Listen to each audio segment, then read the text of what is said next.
Hi, it's Kelly at Book and Paper Arts, and today I have an occasional midweek video, What's New in the Studio. Okay, some of it's new, the booty from recent hauls, but some of it is stuff I already had here. And that is because I am preparing my studio to film a virtual tour, and I will be sharing that soon. But while I've been doing that, cleaning, culling, organizing, I found one an absurd amount of lost art supplies that I thought had gone into the art supply ether. And that's been like Christmas, so I'm having fun with that. The other thing that happened was I found quite a few things that I had stored that I realized would make nice additions to a midweek vintage eye candy video. So I'm going to share those today. If you like vintage ephemera, old books and paper, altered books, and journal arts, please subscribe to my YouTube channel and turn on the notifications, and you will have more of them in your life. These two pieces are very precious. They belonged to my husband's grandfather, who was 22 years old when he enlisted in the French Army in World War I. Both of these were standard Army issue. This book, which is a lovely thing, was his siddur. And this prayer book would have been issued to all Jewish soldiers in the French Army. The paper is very fragile, it's very light, because he would have had to carry this in his kit bag. Which is ironic or weird considering that this was also issued to him. It's a pewter teapot, and it weighs a ton. But I guess the idea was what a French soldier would dream of going to the front without a teapot to make his tisane. On the bottom is a tiny rooster. It's a cock. And this hallmark, this rooster, is the national emblem of France.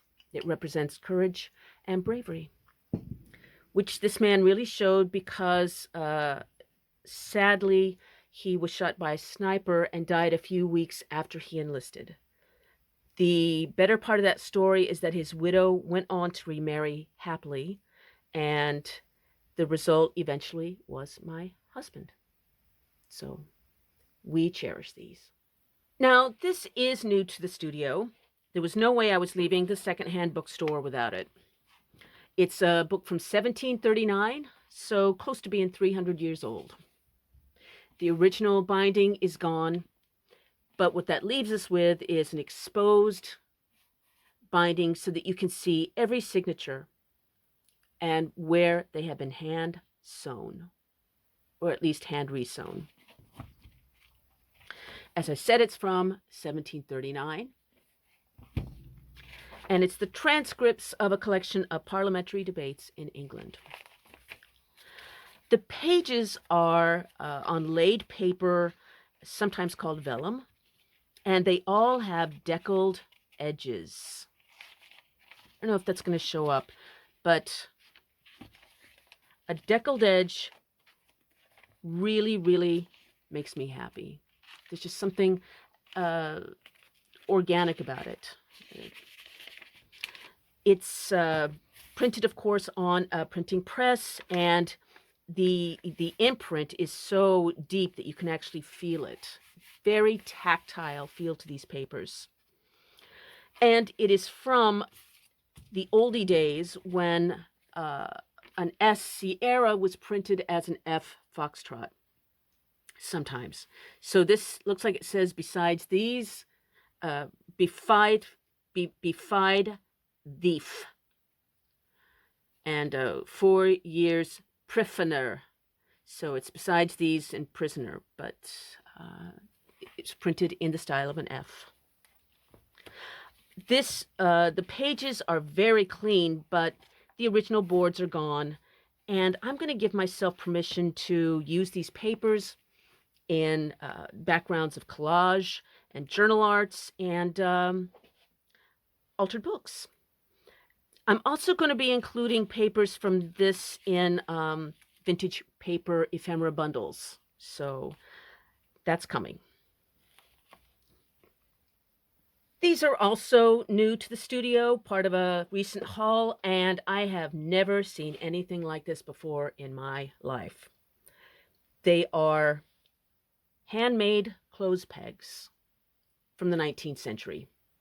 Someone took a piece of wood, split it, carved it, and then wrapped an iron band around it so that it wouldn't split further.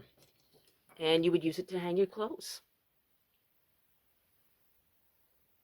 They are so cool. I am not sure what I'm going to do with them. I am thinking possibly put them in a cigar box shrine or shadow box, part of a mixed media piece, but I'm just not sure. But I couldn't just leave them there, could I? I got these from Lolly's Lovely Vintage. She's on Instagram, and I will put a link to that page in the text below.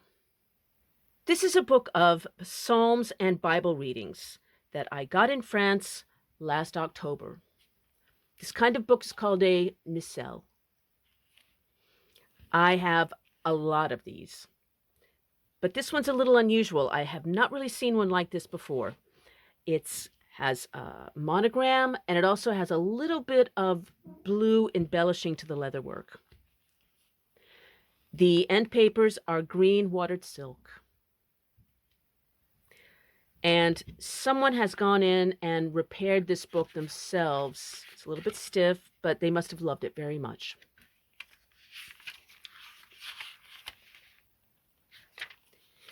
It is from 1922, so it's 100 years old. And each page has some illustrations on the side, framing the readings.